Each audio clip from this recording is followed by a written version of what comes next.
Welcome everyone to the How to Start a Distillery panel. I'm Dan Shore. I'm the founder of the Cotswolds Distillery, and had the pleasure to chair this panel a few times in the past, although it's been live. It's curious this year to be doing it in this way, and I don't get to come into London down to the Truman Brewery and have my salt beef as I always do after the panel. But in any case, it's really nice to being out here in the middle of nowhere. See a couple of friends, old friends, and a couple of new ones. And the topic today is what you should be sort of thinking about before you go down this road. And before we get started, I thought we could just allow everyone to introduce themselves. So I'll go from the top left of my screen, and Sarah at the River Test Distillery. And yeah. Hello, everybody. Sarah and John Nelson from the River Test Distillery. Hello there. Good morning. We thought we'd come on together as a husband and wife team because we obviously we found on this journey we don't always agree, so we thought we could get both perspectives. All the best. Tell us a little bit about yourself.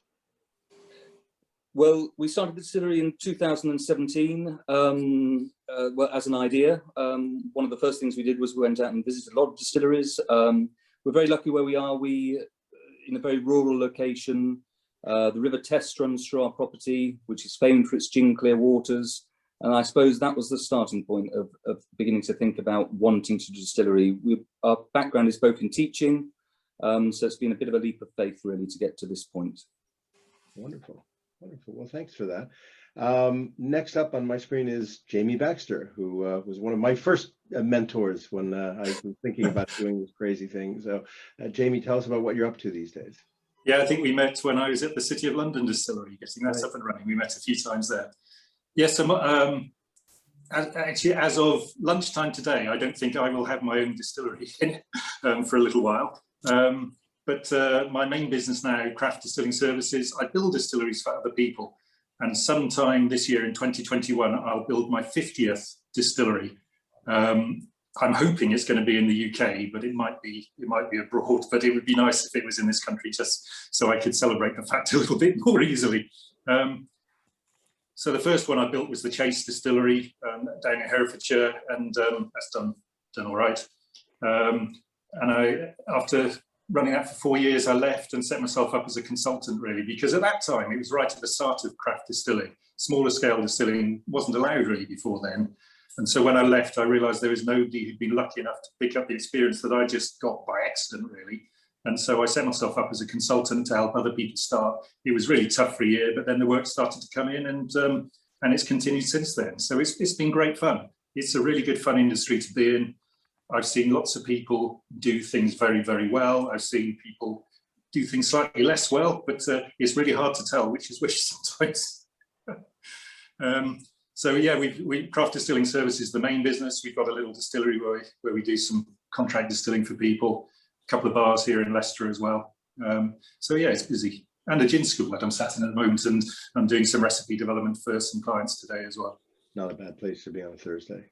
Thanks for that. Andy, over to you at Skywave Gin. Thanks, Dan. So I'm Andy Parsons. I'm the co-founder and master distiller at Skywave Gin. A bit like Sarah, we are a husband and wife team creating Skywave. We have two main activities. One is producing our own brand of Skywave Gin, and we have 7, I think, different gins in the stable now.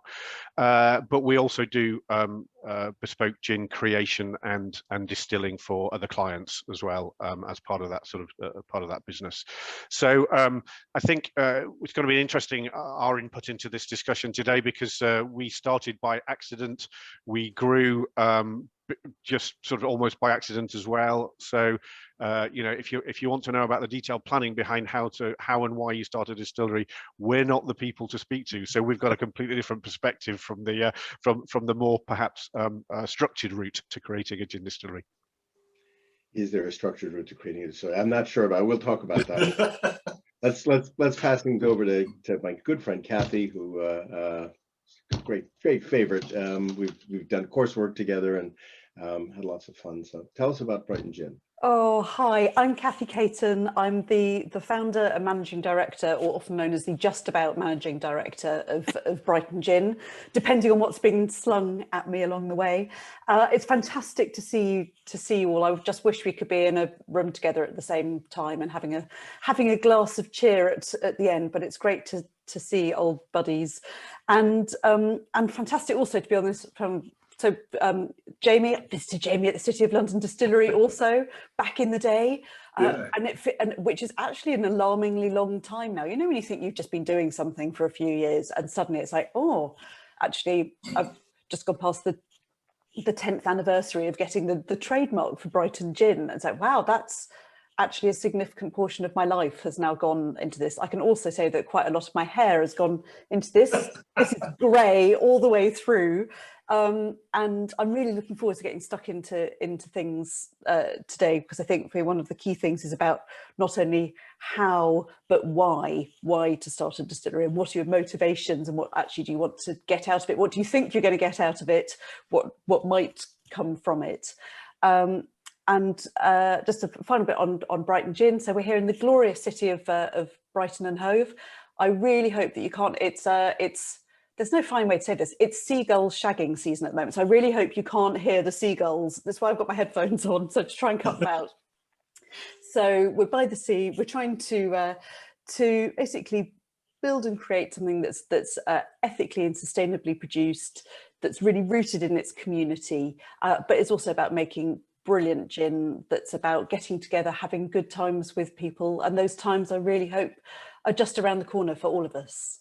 A quick background on I mean, I think I seem to be the only whiskey guy in the room, and that's an interesting sort of point of difference when we talk about what you need to take into account before starting a distillery, because you know, we're a lot more money and capital and kind of time that has to go by. But on the plus side, as Kathy said, you know, we all kind of find ourselves now saying, you know, wow, how many years it's been. But at least I always say at the Cotswolds Distillery, we have something that unlike us, gets better over time. So it's kind of that natural hedge to just feeling more and more decrepit. You at least know that on the other side, it's like the Dorian Gray, you know, thing. It's you know, you get worse, it gets better. So anyhow, you know, let's go right into it and talk about some of the things that need to be taken into consideration before starting a distillery. You know, money, capacity, what you want to make, how you want to make it. Anyone want to kick off? I'll start. We first part was just trying to educate ourselves, and we did that firstly by visiting a lot of distilleries. I also then managed to persuade Sarah to come up to Sunderland to do a how to start a distillery course. I ended up going to Amsterdam as well. We have an iStill, so I sort of repeated that same course in Amsterdam. I think the main thing is before you even properly embark on it, just learn as much as you can, talk to as many people as you can. Actually, Cotswolds was the first distillery we visited very early on when you started, Dan, and that kind of sowed a seed for us.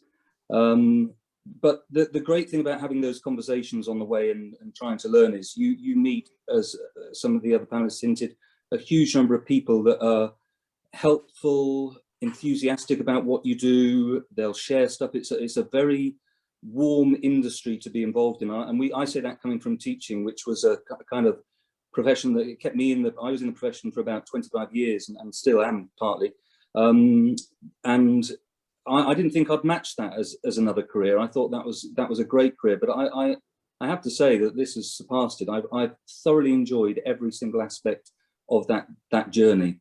One of the key things I'd say is when I learned this very early on in the course, I can remember them saying, oh, you know, if you're thinking about starting a distillery, it's going to cost you a lot more than you think it will, you know, triple that, and it's going to take you a lot longer. And I remember sitting there thinking, oh no, you know, we can do it. Yeah. Just get all your ducks lined up, you know, how difficult can this be? And I think we're sort of poster boy and girl for how not to do it. You know, we're on the other side of that that time scale and financial investment. So do prepare for that. I'm sure others will back me up on that. I'd say the first thing you have to have is a passion. You have to have a passion for gin and for your product, because this is not as glamorous as some people probably think from the outside. You know, owning your own gin distillery sounds fabulous, but when you're hand labeling your 1000th bottle and it's 3 o'clock in the morning and you've got to get it done because the pickup is tomorrow morning at 9 o'clock, etc., etc., it's not half as glamorous as you think it is. So you've got to have that passion and that belief. Then you've got to have the skills, and as we've just heard, you know, that there are many ways to do that, and go and learn your art, learn your craft.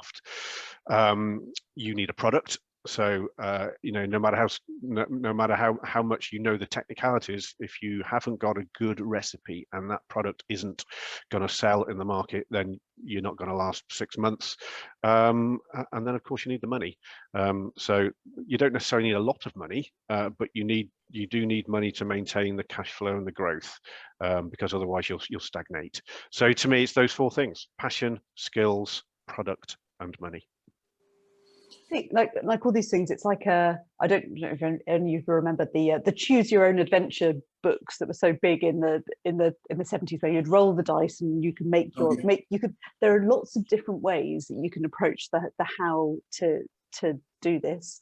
And I think that, and there are ways that are faster, there are ways that are more fun, there are lots of different things, and each comes with pros and cons.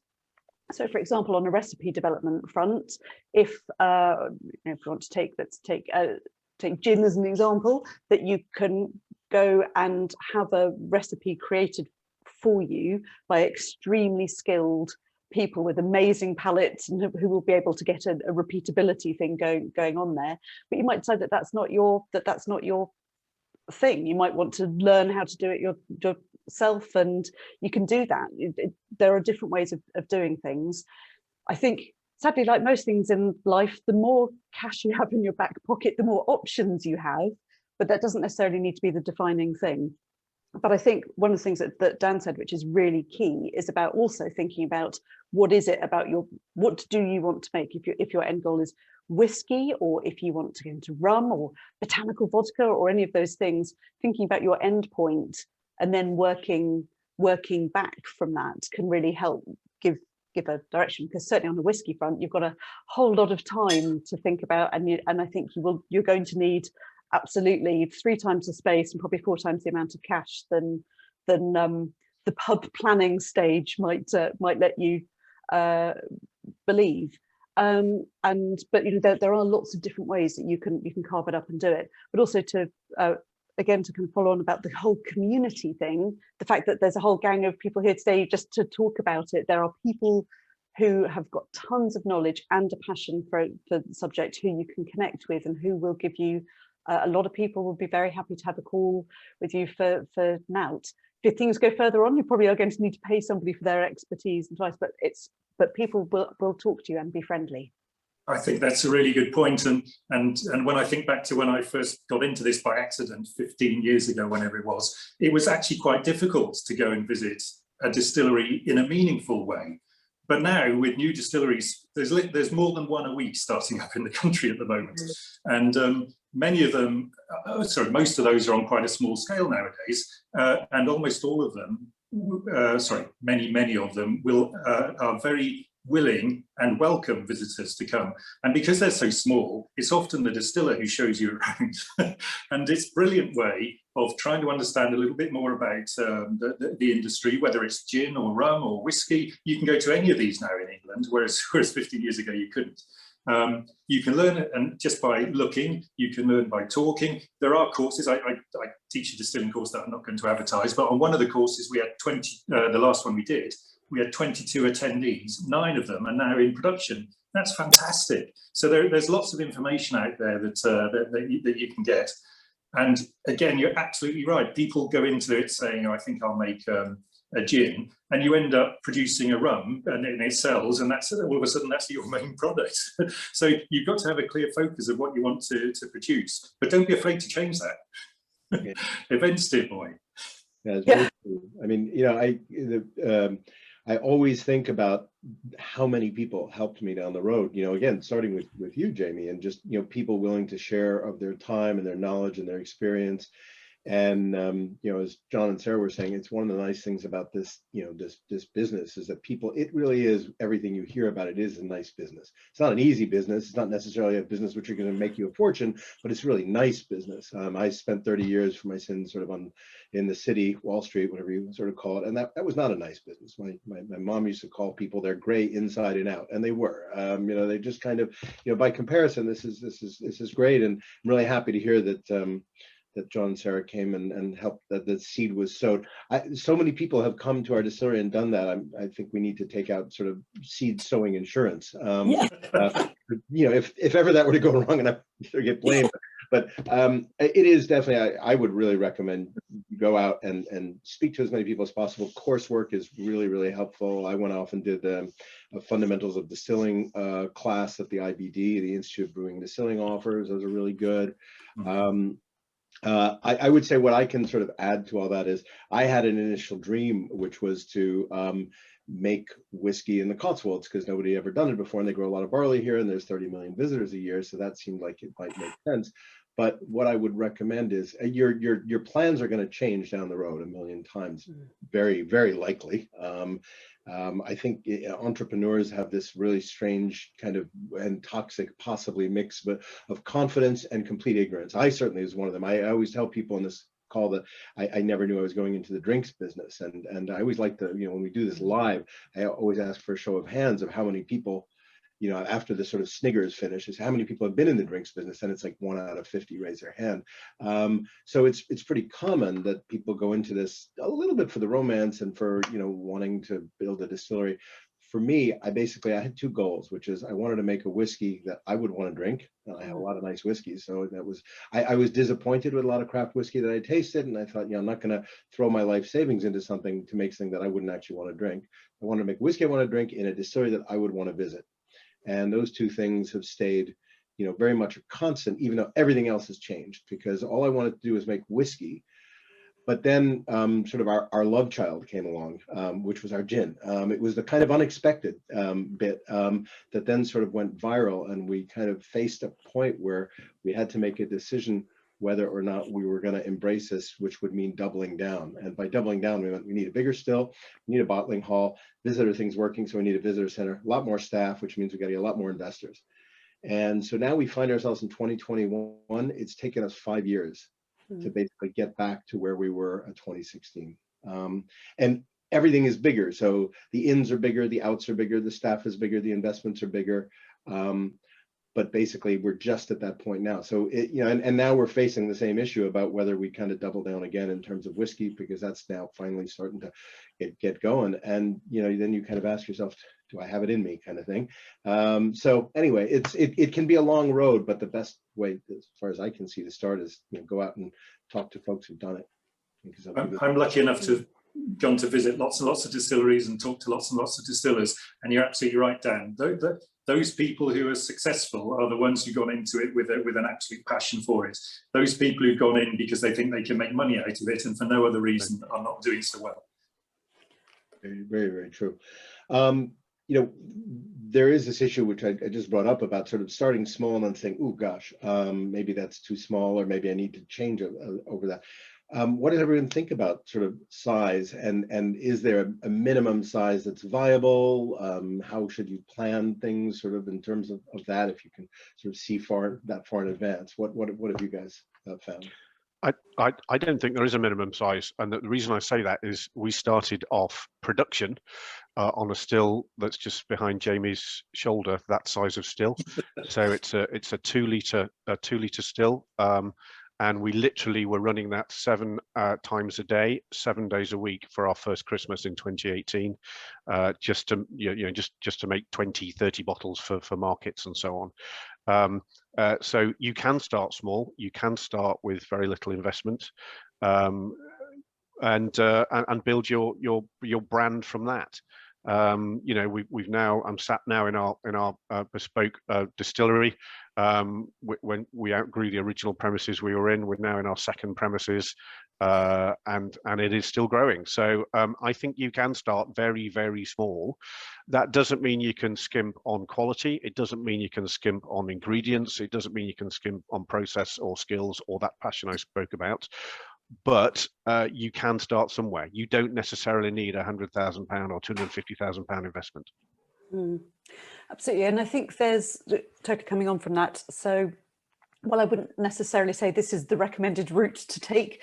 A route that I've taken is I've been one of those people who's started very much with a still that I bought off eBay, which I had on my hob in my flat that I'm still living now, because I haven't made all my squillions from gin. So don't let that be your motivating force. But then kind of have scaled up through that, but still use very, very small stills, just more of them, and run more frequently. So that is definitely a way to do it. And I think there can be a lot of a hang up, I suppose, about that. Oh my God, what still am I going to get? And I want a really, really beautiful bit of, Christian Carl something, or a Holstein this, that, and the other. But again, it depends on what you want to do and what your goal is.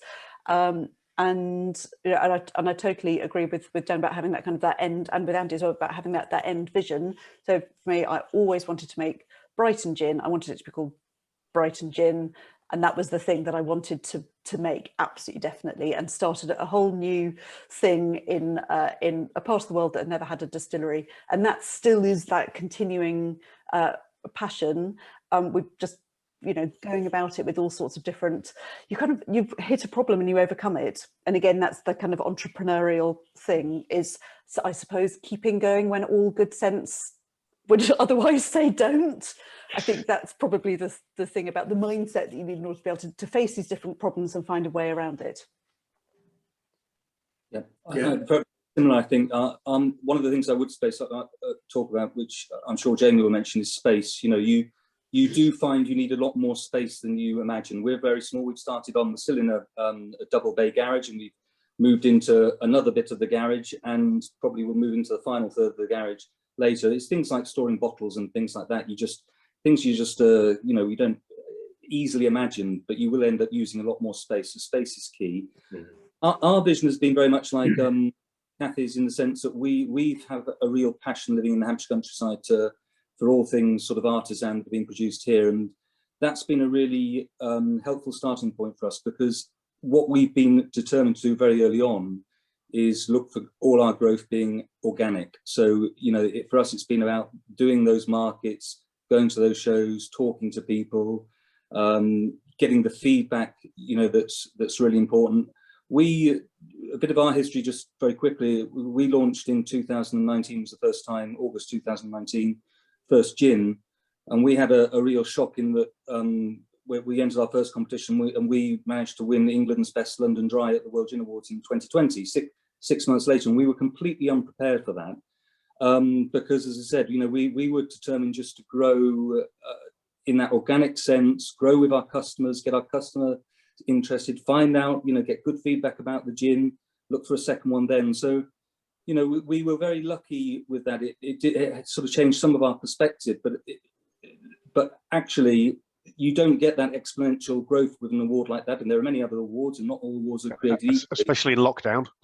Yes, yeah, exactly. exactly. Well, it was. We had received that, Andy, and then a week later, after receiving that award, we were in lockdown. So it's been a really interesting year. But I think if you're starting off, the nice thing about that kind of ambition to grow locally is that you can learn the business at a pretty reasonable pace. There are so many other things alongside running the distillery, running accountancy software, and all the types of things you start to have to think about when you come from a background like we did, of not distillery based or not business based. Yeah. So I think that's a good tip for anyone. Just have small ambitions to start with.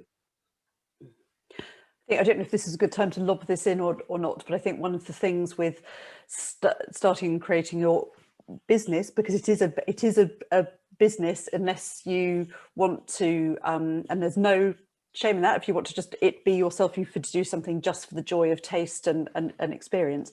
But I think you quickly discover that it's like the whole thing of the magic porridge pot, that when you sort out one thing over here, actually two other things come towards you, and it can be you can very quickly find that you've moved away from what might have been your original motivation to make and do something. So maybe you really wanted to be hands-on making, doing and distilling, and then actually exactly you find out that you're dealing with accountancy software, and do I need to be VAT registered? How do you do that? And you get another bit of making sure that all of your HMRC stuff and all of those very, very essential things are all in place. So yeah, I'm probably going off into an HMRC hole here with but I think there's just there is a lot to think about, because also you actually need to really make sure that you're legal, decent and honest with all of this. Yeah. And also you're creating a product, a thing. And you know, what's just been said chimes with us, because we've always been in a service industry. We've never created a thing that's a brand, a thing that's got a label, a thing that's got quality control, a thing that's got packaging. You know, there's 1,000 lessons to learn there and 1,000 mistakes to make along the way. So yeah, Jamie. Sorry, I came to this from the opposite side. I've worked in food manufacturing pretty much all my life on either the production or technical side of things. So for me, that was the easy bit.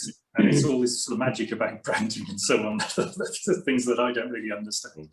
But I just want to echo a couple of points that have been made already. You know, it is possible to start off on a very small scale nowadays in this country, with the massive caveats that you need to pick your product carefully. Yes, you can do it with gin. Yes, you can do it with spiced rum, for example. But if you're like Dan and you want to make whiskey, it's very, very difficult, almost impossible to do that on a very small scale, not least because you can't sell any product for 3 years.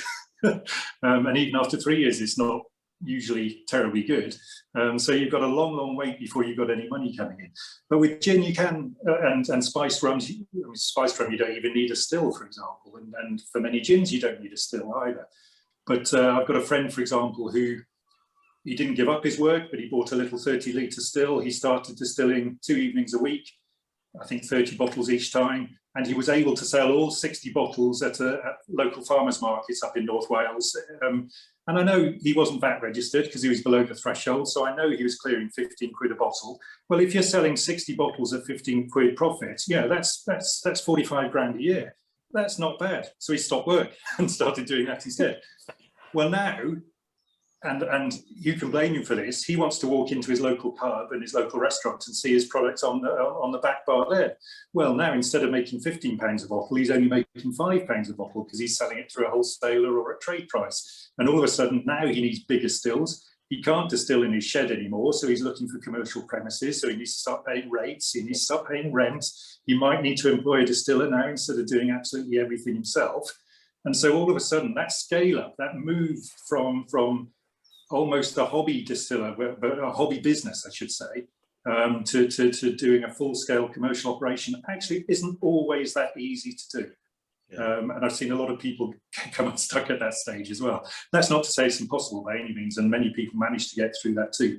But I think that's the reason that gin, or one reason that gin has really exploded over the last 10 years or so, because it is possible to do it like that and move up relatively quickly. I think craft distilling is growing up now and becoming a little bit more mature, and there are more people now building whiskey distilleries, sorry Dan, and rum distilleries and so on. And as an industry, we're becoming more mature, and frankly, it's more interesting now, I think, as well. Not to denigrate gin, yeah, sorry. No, I think you're absolutely right. I think we're in that, not even the difficult second album stage, but in the really interesting second album stage of actually as things are maturing and changing, and also so are potentially our consumers and customers' appetites and tastes. So I think the whole so I would bang the drum about quality because it's a thing that I'm obsessed with, but I think actually an expectation from a consumer is, if I go somewhere, dreaming for days, but if I go somewhere, I will always try, if there's a local whiskey to try or a local gin, I'm going to try it, but I'm absolutely going to expect that it's going to be quality. It's not enough to simply just put an identity on a bottle. I think we're definitely maturing in all sorts of ways, including customer expectation. But I think you need both. Simply a quality product poorly branded is not going to sell. you know, the amazing contents inside the bottle, sadly, is not enough if the branding and the marketing doesn't support it. So I'm going to maybe wind this up with a little bit of a different point of view. I always think it's interesting in panels when people aren't all, you know, kind of in agreement. So I'm going to take a different view, which is that I personally don't see small as, at least from where I'm, my experience, it's very difficult. I also have never in my life met a distiller looking sad and dejected with a long face and say, "What's the problem?" "Oh, my still is just too big. What am I going to do?" Never, ever heard that. Heard a lot of distillers saying, "I wish I'd bought bigger stills," but I've never heard anybody saying, I wish I'd bought a smaller still. The numbers on these, I mean, I'll throw out some interesting numbers, and it just shows you my complete ignorance when I started this. I mean, I remember going to Forsyth, the Scottish makers of whiskey pots, like the ones you can see behind me, and asking, you know, what one of those would cost. They said about sort of 60, 70,000 pounds. I said, and what does a distillery around it cost? They said about $1 million. And I could not, for the life of me, understand that. And I said, there's got to be something wrong with this. Guess what? The guys who've been doing this for 150 years, they were wrong. I was. And it's taken, you know, 6-7 years, but I now completely get it. But what I really didn't get back then was that to double the size of, let's say, my whiskey pots, it would have been like 1.2 million, 1.1 million. When we ran out of capacity. Another thing, by the way, I was going to say that if you're focusing on gin, you do have to consider your recipe and whether you're going to do single shot or multi-shot, because obviously there's a huge economy of time, of effort and cost if you're doing multi-shot. Ours was a single shot recipe. The only choice we had was to move out of our 500 liter still, get a 1250 liter still, which was sort of 2.5 times the size, and it cost 40% more than the original still. So those economies of scale are huge. We're looking at bigger whiskey stills now, just pricing things, and double cost 25% more. So, you know, these are things that one should take into account in the beginning. The other thing that I completely had no knowledge of was, you know, wanting to put out a 35 quid gin and a 45 quid whiskey, and talking to a sales consultant who said, yeah, you're going to get about 4 or 5 quid a bottle out of that. And it was like the still thing. I couldn't understand how you go from here down to here. Now I get it. And you know, so essentially, if you you know, yes, you can do the farmers sort of market sales, and we kind of do the equivalent. We love the retail part of what we do. We have a visitor center at the distillery. We have 2 more shops in the Cotswolds, and those are the best bottles we sell for a number of reasons, not just margin, but but that's now been sort of supplanted by what we're doing in trade. And that guy's forecasts were not that far from being right. So then basically you have to sort of, Jamie was saying, figure out what it is you're trying to do, how many people you think you're going to need to do this job, to pay, how many mouths to feed, your own mouth to feed, and then multiply it by those 4 or 5 quids, and then kind of figure out what your max production is. Yeah. Now, with the one caveat that everything I'm saying, I realize is coming off of a 10-year boom market in craft distilling. What happens when the cycle turns, or if the cycle turns? There's been whiskey locks before. Is there a gin lock already here? Is it in the making? Whatever. So, you know, we're looking into kind of crazy ideas in terms of expanding. Could we rent more kit so that you can really hammer on production for a while? Again, this is whiskey, so you got to lay down stock. And then if the sales don't keep up with forecast, then you kind of off hire it and you go back to being small. So flexibility does count a lot. I also say to my clients, really, unless they actually want to have a completely different business model, but in the normal course of events, buy the biggest still you can afford without stretching yourself, because actually with my help, they'll make a halfway decent product. So that side of things will be covered. The challenge for almost all distillers and distillery businesses is trying to sell the product. And very often on this smaller scale, you're a 1-person or 2-person business. So the person who's doing the distilling is also the person who's out there selling the product as well. And if you're tied to the still distilling every day, it's very difficult to be out there selling it as well. So perversely, if you're only running the still 1 day a week, that gives you 4 days a week to be out there, or 6 days a week, I should say, to be out there pushing your product and getting to sell it. And nowadays, the customers want to have a closer connection to the distilleries and the product as well. So very often they want to talk to either the guy who makes the product or the person who owns the business. And again, if that person is tied to the still, then actually that's quite difficult to do. I appreciate, you know, as a small business, a 2-person business, you can't cover the whole country from Aberdeen to Penzance. It's not easy, but you've got to try. Yeah. Well, that's a good segue into our next question, which is we talked about small, big. How about sort of local, national, international? Do you start small? Do you set your sights on something larger? Do you own your backyard? How did you guys go about it? Anyone want to kick off? I'm happy to lob in, as I've got very much a locally identified gin. It says Brighton Gin on the bottle, but one of the reasons again why Brighton is, and I would say this, I live in Brighton and I'm Brighton obsessive, but actually the resonance of the place that I'm in has bigger connections than you know, a seaside town of its size. Lots of people associate it with a place to come and have a really, really good time, to get up to no good, you can, whatever you're into, you can find it here. And with Brighton Gin, I simultaneously want to be absolutely the number one local go-to quality gin. Also, it's a gin that trying to take international through export. We're in 5 or 6 different markets at the moment, and that's a thing that, so without being too wanky about it, I've got definite global ambitions for a locally identified thing. And I'm much less apologetic about that than I used to be, although I am aware I've just used the word wanky and been you know, but I think, but for me, I think I have got something that's got the capability to really turn into a globally recognised brand over a very long amount of time. But not everyone needs to do that or wants to do that. So I think we took a different approach deliberately with our name and our branding. We didn't want to be geographically tied, partly because you know, Bicester Gin isn't the greatest name for a gin in the world, but also because we didn't want to be fixed in that way, and we wanted a name and a brand that was about adventure.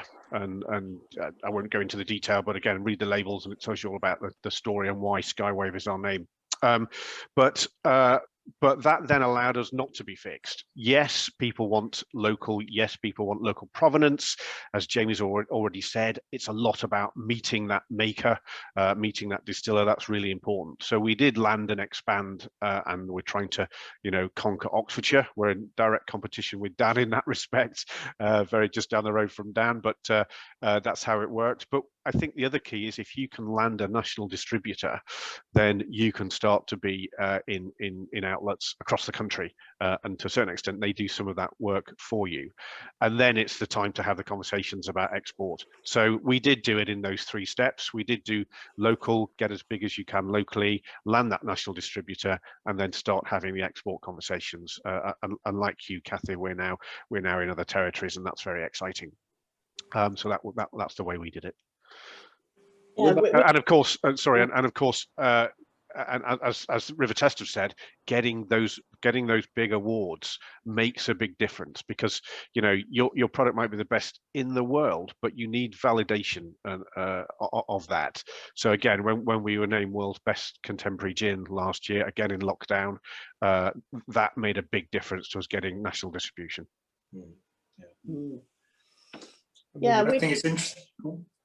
Yeah, we're kind of at the beginning of that, aren't we? In terms of trying to get out nationally. We've just finished the month of March with Craft Gin Club being Gin of the Month, which is a big step for us in terms of getting brand awareness and people recognising our name.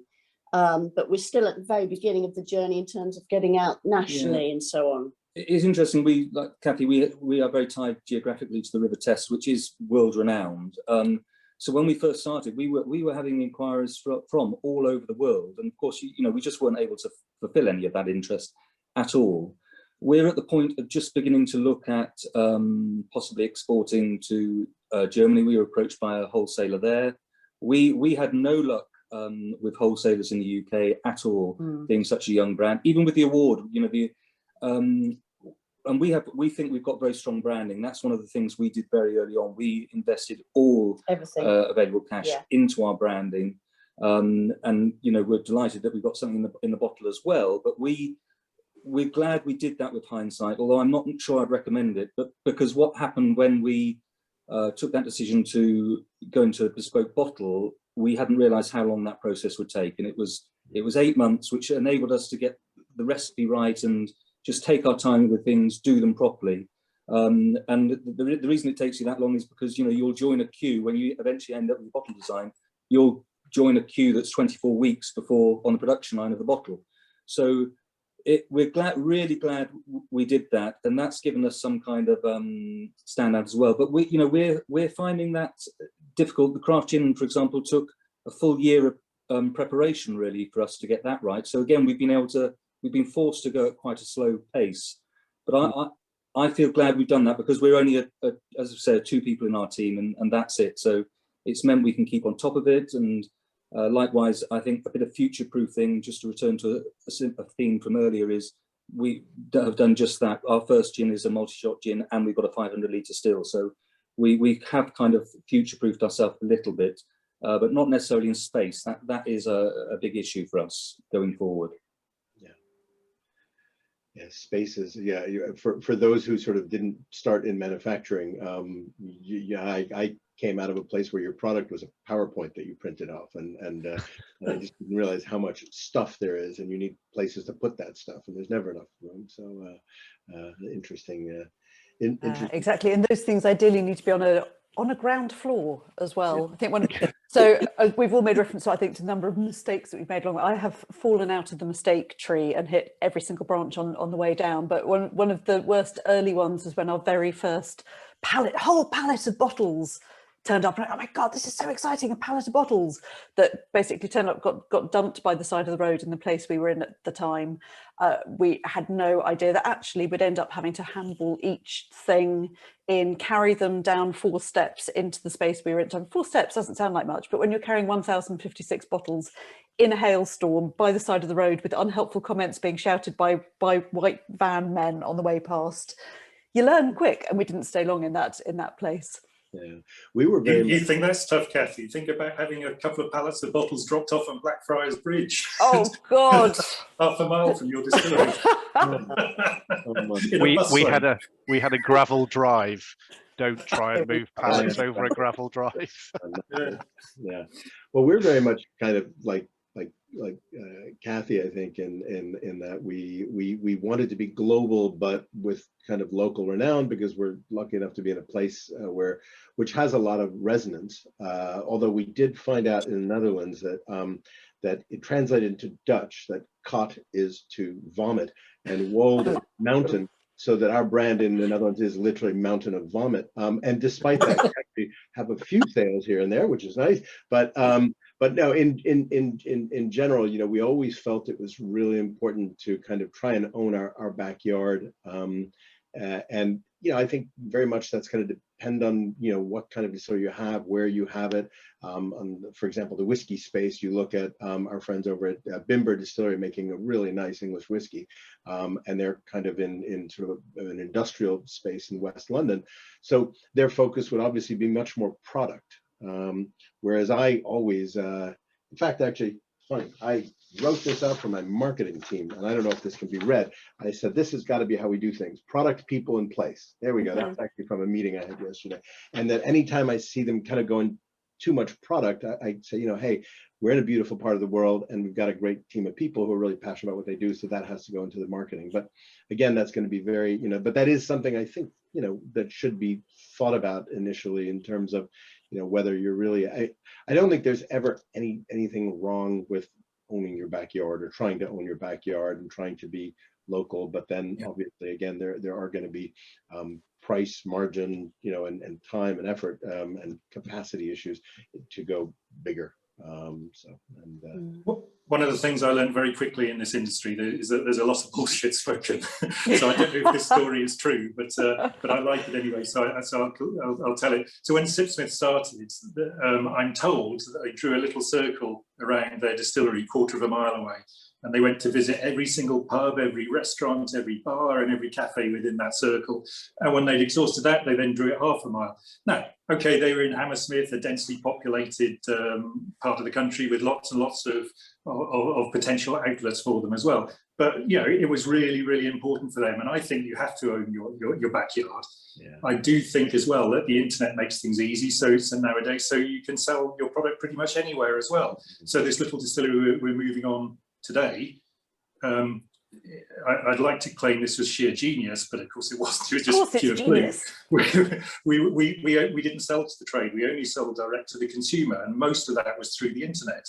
And it was a tiny little still. We could make 100 bottles a day, and in the run up to Christmas, we were selling 200 bottles a day. So there were some issues, but you know, it's high margin stuff, low volume, and they could go all around the country and with a little bit of effort all around the world as well.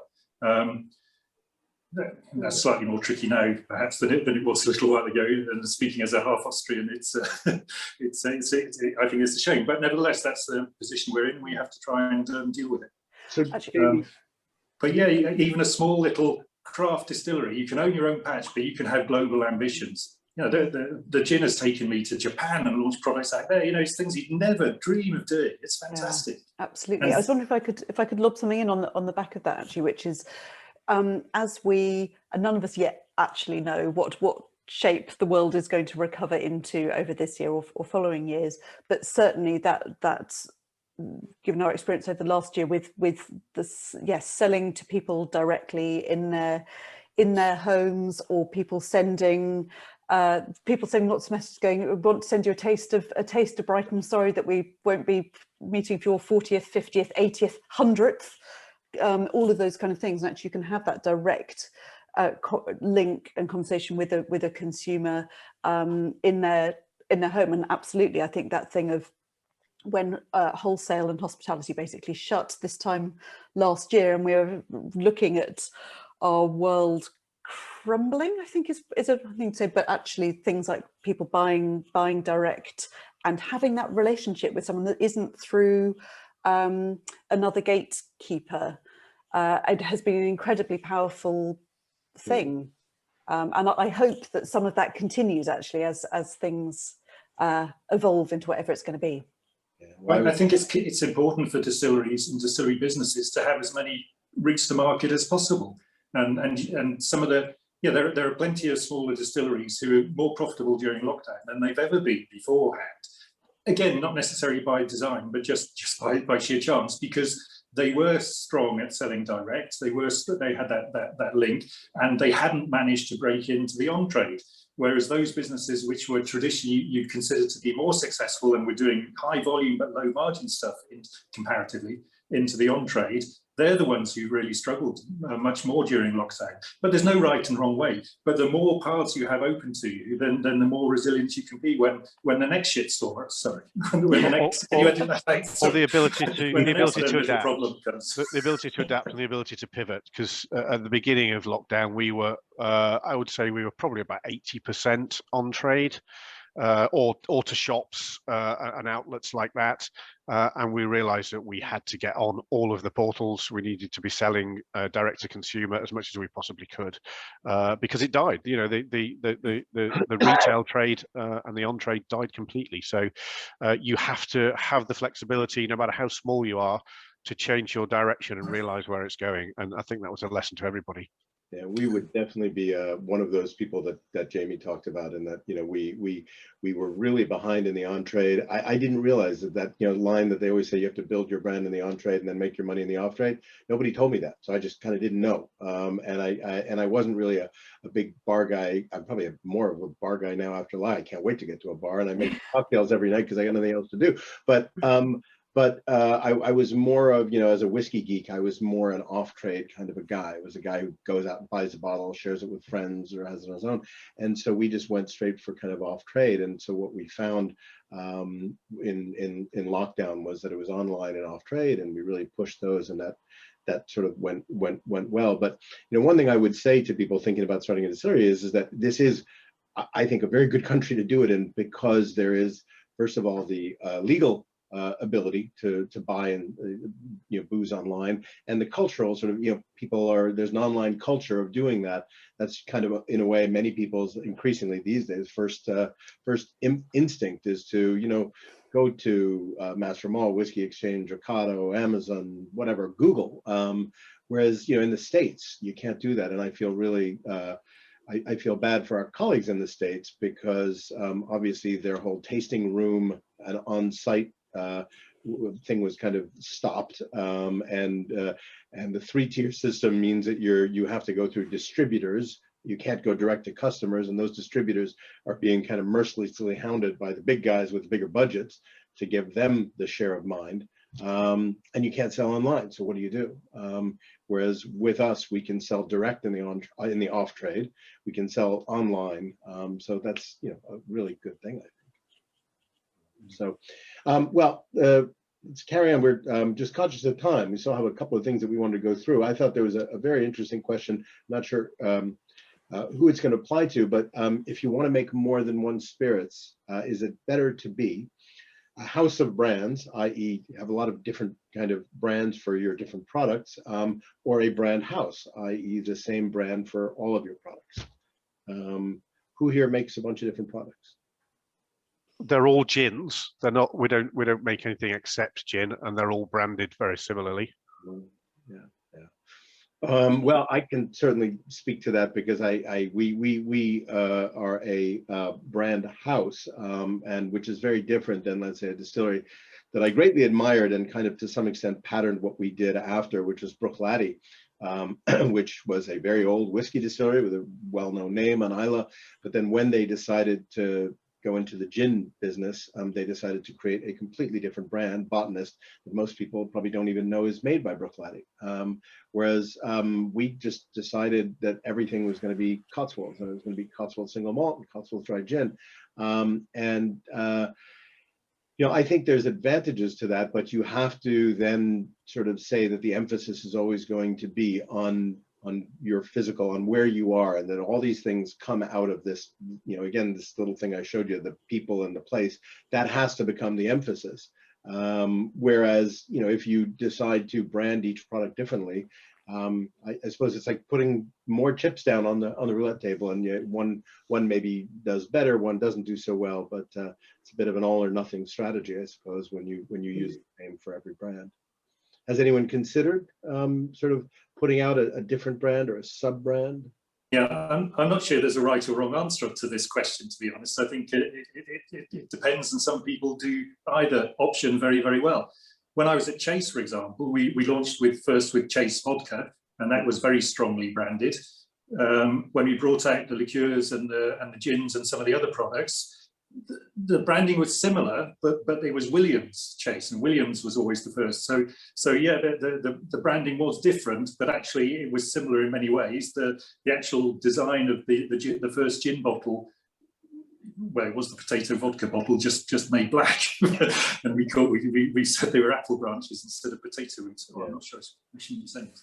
But the branding was different, but it was very similar, and obviously from the same stable, and we felt that was right for us at that time. Yeah. Now, it might not be the right answer for other brands and other companies, but I think there's lots and lots of different options, and any of them could be right or wrong. Let's talk money for a minute. That dirty word. How have you guys gone about sort of financing your projects? How have you? Is this sort of self-financed? Have you gone out and tried to raise money? Is there any crowdfunding, banks, friends and family? What's been your experience? Well, for us, it was ourselves really, a big gamble and some support from family members as well. We're quite interested in the crowdfunding, but I was very keen when I started off not to take on. We had a lot of interest from people. When people heard we were, the romance of a distillery, we had lots of people saying that they'd be really interested in investing. But for me personally, at that time, I didn't have a product. I didn't have a legitimate business in that sense. So I was very keen that I can't ask people to invest in something that there isn't anything there at the moment. Whereas now I feel quite confident in the couple of gins we've got, and the branding, the architecture, I feel that, you know, if we're to grow properly and realise some of those ambitions we do have for the branding, I'll have to take on additional investment. And I've been quite interested to watch how some local distilleries to us have done crowdfunded quite significant amounts of money without giving much away. I'm not averse to giving bits of it away, because I think I would love that, something that someone said earlier, you know, the ability to go into a pub, a restaurant somewhere in a different part of the country and look up and see, you know, oh, there's my gin, I'll have one of my gins, or whatever it might be. That's a real kind of bit of a passion and motivation, having created something now, you know, that as Andy said, something where you're physically putting in a bottle, you've made not just the liquid, but you know, you've created a bottle and a brand. So I feel, you know, proud enough of it now and confident enough that we can perhaps go and get funding to help us do the next stage. But at the moment, one of the things to do is, we're very, very lucky here in that, and this has been very helpful with lockdown, is that the distillery is in the garage. You know, we have a 10 meter step from house to garage, and of course, you know, there's no rates there, or you know, we're not paying a landlord, anything like that. So that has been enormously helpful financially, that we've just been able to kind of keep some of those costs to an absolute minimum. Yeah. I think I'm probably going to come back to the things said right at the beginning about the why, and you need to really think about what your why is, where you want to go, because it's going to be down to you to drive all of this and make it happen and deliver things. I mean, certainly one of the things with the glorious retrospective 2020 vision of hindsight, you know, I've done everything with Brighton Gin on the most bloody string and sealing wax, bootstrapped way. I moved out of my flat and into a smaller flat, in which I remain, it should be said, 10 years later. So, and did community, some friends and family scurrying around and bits and pieces, and have done it very much the bootstrapped way. And on one hand, I'm incredibly proud of what we've achieved over the time of doing that. However, I think if you properly build a decent plan and get some decent investment, and I think we've kind of alluded to that, to the thing earlier about actually needing probably much more money than you ever think you're going to need, then I think the freedom of thinking and opportunities that it can give are absolutely there, that you can really invest in your sales and marketing. Again, this key thing of, if no one's buying it and you're not selling it, you can have the most amazing thing, but actually if people aren't buying it, then you're going to be in a fix. So I think you can be incredibly enabling if you do that, but also that comes with it's going to come with strings attached and people with different concerns and agendas to yours. So I suppose that thing of finding people who are aligned with what you want to do, share an ambition, but also want to put some quids in. I completely agree with Kathy there. Frankly, if you're not selling your product, you don't have a business. So ultimately, it's about shifting bottles of gin in our case. We are entirely self-funded. We've grown organically. The distillery I'm sat in has been funded by the growth in the past 2 years, and we're very proud of that. But if somebody injected £250,000 into my marketing budget, then I'd be selling a lot more gin than I'm currently selling. You know, I don't have £250,000 to inject into that marketing budget, and therefore the growth is only going to be what the growth is. But as Kathy said again, then, you know, what do they want for that £250,000 injection? Do they want half my company? Do they want 10% of my company? Do they want any sort of control over product development, the direction we go, etc., etc. So at the moment, you know, we are entirely self-funded, so entirely our own masters, but that in itself is a limitation if you don't have a lot of money in your back pocket to fund everything else. I completely agree. You in that you have to start from the beginning, knowing that, you know, there's gonna be things you're gonna have to give up in order to get those funds. In our case, you know, you've heard the sort of think about how much you need and double it or triple it. I say that's just ridiculous. You don't have to do that. You have to go by 10 times. That's what it was literally what I thought I would need, and what we've now got in inward investment. It's a factor of 10. But that's again because of these double downs and kind of growing a lot. We've done 3 crowd rounds. We've done 5 private financings. We have about 1,500 investors. Generally, that's worked really well. I mean, I've obviously, the other thing you have to take into account is dilution, because you're going to own less of the firm if you take those investors in. I didn't have an issue with that because I felt that I would rather be a smaller part of a bigger thing than all of the small thing. And I also similarly feel that way about our team. Almost all of our team actually have shares or share options, because I feel that if we're going to get over the line, it's going to be because of everyone. And I want them all to try and think like owners as much as they sort of can. We haven't had issues. I mean, we have people who, everything from investors who have the better part of £1 million to investors who have 20 quid. They bought 1 share. And generally that's really good, because just as John was saying, you know, to be able to go into a pub somewhere and see your bottle on the back bar, sometimes that could be the 20 quid investor who that's his local, and he's just saying, you know, why don't you get this in? It's really good stuff. So that's great. The only downside, so we did our first annual investor call the other day on Zoom. It went really well. We asked people to send in their questions, and a number of questions about exit that came in were just astounding. Everybody wants to know about the exit. When's the exit? And trying to explain that, you know, the kind of great companies out there weren't designed or built or grown for exit. You know, you don't manage a company for exit. You manage a company for growth. The exit is what maybe happens, you know, and maybe it doesn't. But if you're growing, you don't really care, because you're growing something that's becoming more valuable. But I think that kind of there's a certain level of investor that understands that, and also, you know, isn't thinking about trying to monetize things quickly. And you need to, if you do go down the road, and I would, you know, really recommend crowdfunding, in that this is an area where the UK is really in advance of a lot of other countries, including the US. I mean, the UK is, I would say, maybe the world leader in terms of the depth. And it's not a really deep capital market, but there's a lot of folks out there that are interested in doing it. I always say, you know, it's kind of a bit of a nation of punters. And would you rather put 20 quid on a distillery or on a horse, right? I mean, it's more fun with a distillery, isn't it? You know, and so it's a really good space to be in. I mean, you have to be, you know, there's transparency, full disclosure, but you also have to kind of decide on how you want to structure the company kind of going forward. So that's something to look at.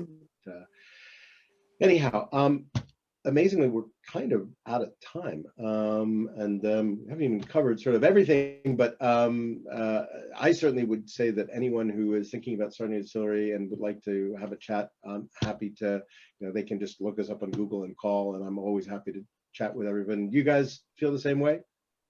Absolutely. Yeah. Absolutely. Not first thing on a Monday morning. That would be my only. I would agree. I definitely. I took a call on Friday afternoon from a fellow distiller who was having a bit of a nightmare with his still run, and we talked it through. So, and that's how we started, just making those phone calls. So anybody can call anytime. Yes, except, as you say, first thing on a Monday morning. Well, just to stem the tide of calls over Easter weekend, does anyone have any like last words, final words, advice that they want to sum up with? I do. I say this to lots of people, and it's very similar to what you've just said, is that, you know, when you're actually very close to embarking on this, don't be surprised if friends and close family, you know, think you're crackers. You know, they're not the people that you should go to, and when you need that, talk to people in the distilling industry that are really passionate about it, you know, that have got a passion for it, and that might help you take that final step. Friends and family want to protect you. They don't want you making massive errors, which is, you know, the kind of feedback we were getting whenever we mentioned it. It was talking to distillers, going on courses, meeting people in the industry that pushed us to do it. And we're really glad we did it. We're really enjoying the journey. Where it ends up, who knows, but we're thoroughly enjoying the journey. Very good. Anyone else? I'd go back to the passion point. If you don't believe in this, if you don't believe in what you're doing and your product, then, and you're just in it for the money, then you're not going to succeed. You've got to be passionate about what you do. Absolutely, and I think probably to second that, also make sure that you, as the founder and the entrepreneur and the person who's going to be driving this forward and doing the unbelievably long days and then the very long weeks as well, is actually make sure you look after yourself in this, eat some green vegetables, have as much sleep as you can manage, and you know, make sure that you make time for your friends and family and everything as well, because it's an amazing world to come and get stuck in. But I think starting any business, let alone a distillery, has the potential to consume you and everything in it. So make sure you just kind of, you know, look after yourself for the long term, because hopefully you're at the beginning of a long term amazing journey, and looking forward to meeting you in person with your new distilleries. Jamie? Yeah, absolutely. And we've only had an hour, so it's been difficult to touch on many subjects we hadn't even touched on at all. So, and we focused on the product and the branding, and of course those are absolutely critical. But there are so many other things that you have to consider, because you're not just building a brand, you're building a whole business as well. So you've got to be able to put in the manufacturing capabilities of it. You've got to know what you're doing there. I come from a food manufacturing background, so I'm used to drawing up HACCP studies and things like that. But so many distillers have never even heard of that. We've had 3 accidents already this year in gin distilleries, 3 distilleries burnt down around the world. People hadn't considered safety enough. There's all these boring things that you need to consider as well. But ultimately, you've got to be passionate about your product, and you've got to have enough confidence in what you're doing to eventually stick your hand in your own pocket and put your own money into the business. And if you've got that, with that passion, then you'll get there. Very, very, very good point. Yeah, on past panels like this, we've always had an engineering consultant here, and that definitely has been a bigger feature in the conversation in the past, and obviously really, really important in terms of design and in terms of HACCP and DSIR and health and safety and all that kind of stuff. But I'm gonna finish on a funny note. I'm gonna take on what John and Sarah said about the friends and family and whatever, and say, yeah, don't. I had my wife's Uncle Sammy, 90-year-old Bulgarian guy who basically, what are you doing? You're leaving Wall Street. You're crazy, whatever. But he does love his whiskey, and he loved our whiskey. But I remember when we first went into Waitrose, he said, "Love your whiskey. I don't understand. I can't do the Bulgarian accent, but you are 10 pounds more than Glenfiddich or whatever, and this doesn't make sense. Why would I buy yours?"